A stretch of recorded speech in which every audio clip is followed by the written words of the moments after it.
If you want your iPhone to make sounds when you turn it on or off, you can turn that feature on in Settings.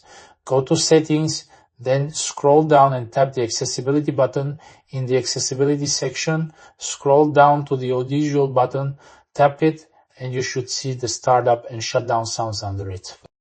If you turn that on, you can now hear sounds when you turn your phone on or off.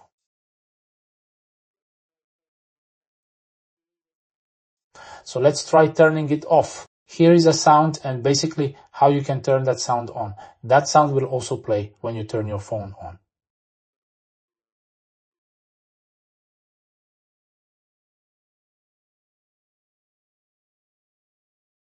Thanks for watching. Leave your comments and questions below and good luck.